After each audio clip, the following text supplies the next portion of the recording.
I'm not a lawyer, but Rodney Hinton Jr., the Cincinnati man who struck and killed the sheriff's deputy the day after his son was shot and killed by police, he had a bond hearing this morning, and it revealed more information about his background, his defense for this case, and what exactly happened on the day of this incident. So let me catch you up. First of all, there was some chaos as Rodney was walking into the hearing, but the video quality is not the best. So just bear with me, but watch and listen to this. Mr. Bennett, at the prior hearing before today. Have a seat. Have a seat. Have a seat, sir. Sit down.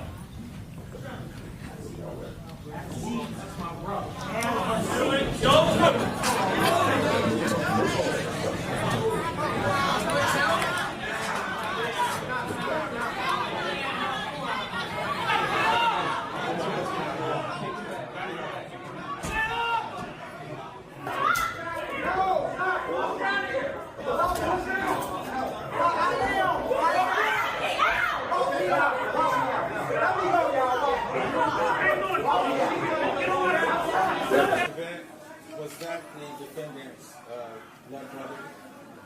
Not to my knowledge, Your Honor, no. All right. No. Okay. Once things calmed down, Rodney was brought back into the courtroom. Good morning, Mr. Hinton. Good morning. Thank you. You're right. Thank you. Thank you. And then the hearing actually began.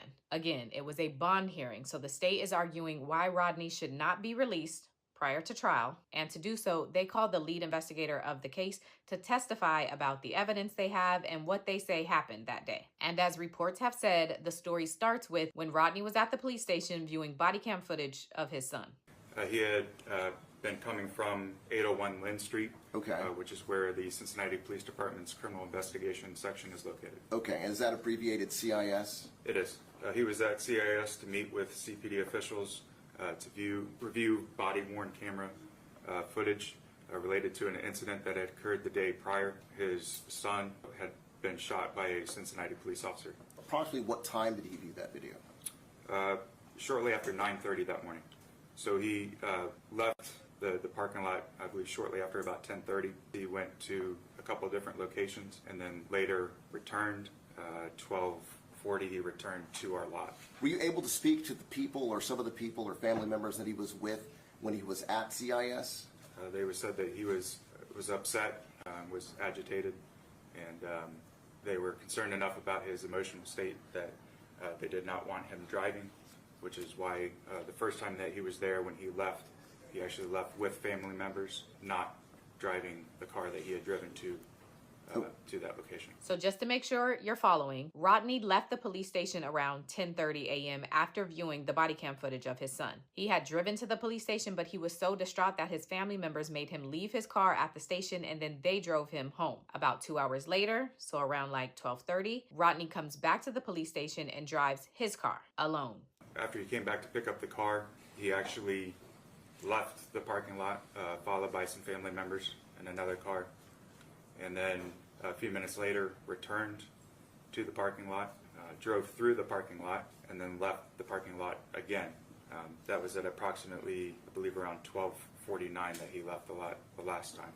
From there, proceeded up to the Clifton neighborhood. And where was Deputy Henderson working on this day? He was engaged in traffic control duties. There were graduations at the University of Cincinnati that day, and so there was a large volume of traffic in the area, and so he was controlling traffic and assisting pedestrians. He was wearing a sheriff's deputy uniform. Were you able to retrieve any video from any stationary cameras or mobile cameras? We had one camera that was a fixed camera. That camera captured them turning from Clifton Avenue onto West Martin Luther King Drive. We also had the opportunity to view camera from a vehicle that was in traffic, and it did capture the incident. Okay. From here, the investigator walks through what he says Rodney did after he spotted Sheriff Larry Henderson on that street corner. He pulled into that center lane, the median, turns into the turn lane, and stopped. There were no other cars in front of him at that point, no obstructions. The vehicle accelerated quickly, crossed into the oncoming lanes of traffic, went to the left through the intersection, directly at where Deputy Henderson was standing, struck Deputy Henderson and the metal utility pole on the northeast corner of the intersection. Were there any evidence of skid marks? No, there were no indications at any point that he tried to brake, stop, or otherwise avoid Deputy Henderson. Deputy Henderson was launched several feet through the air. He came to rest in a turn lane several feet from where the collision occurred. Was there anyone who was in the car with the defendant? No, he was the sole occupant of the Ford Focus. Okay, so is there any doubt that he was the driver and operator of that vehicle at that time? No, none at all.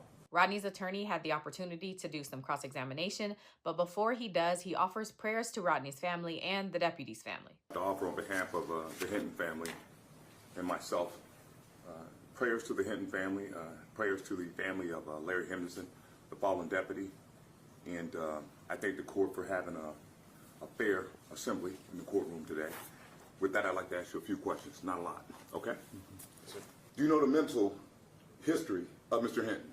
No, I do not know detailed mental history. Right. Do you know whether or not he's had any medically documented infirmities or conditions? Do you know that? You don't, do you? No, I do not. Okay. You also don't know his state of mind at the time of the incident near Burnham Woods and Martin Luther King Jr. Drive. You don't know that either, do you?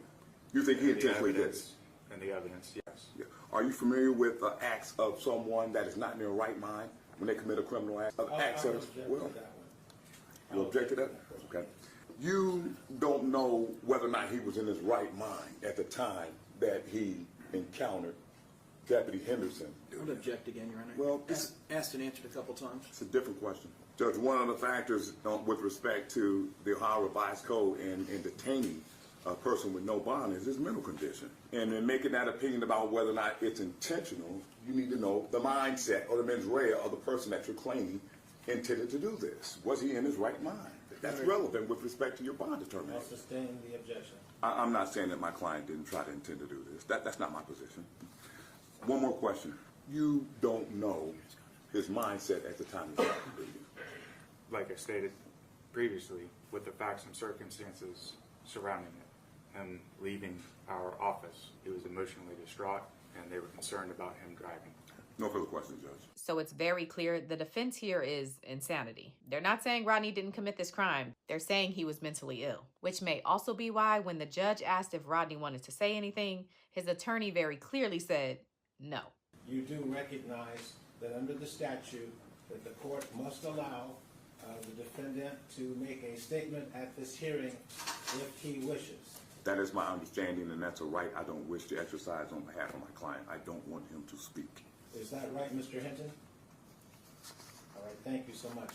In closing, the state says that Rodney should be denied bond because he continues to pose a risk to other law enforcement officers, the community, and himself. And they also go over his prior criminal history. So, Your Honor, in 2017, there was a domestic violence charge where the defendant pled guilty to disorderly conduct. In 2019, there was an assault conviction out of Hamilton County.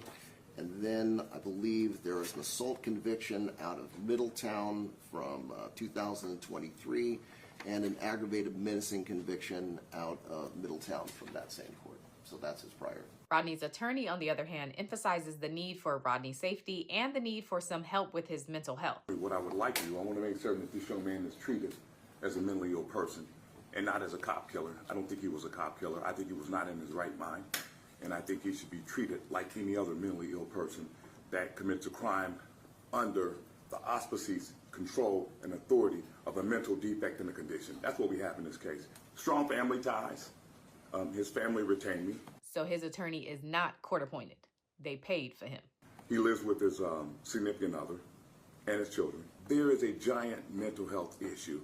And I would ask that whatever bond, whether it's a no bond or a monetary bond, I would ask that it be coupled with or inclusive of a requirement that he have mental health treatment. I was physically present with the defendant over the weekend.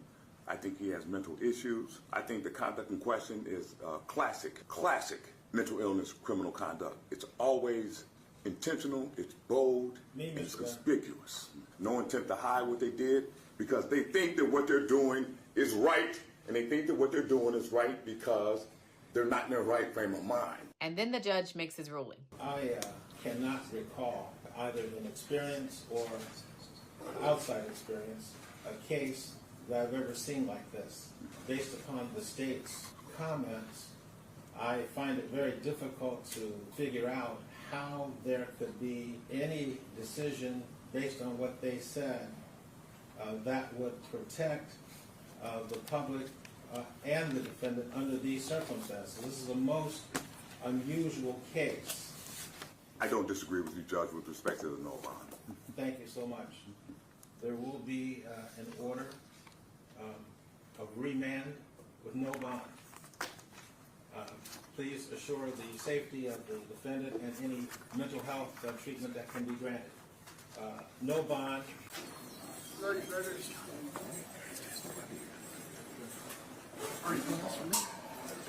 This is a terrible case.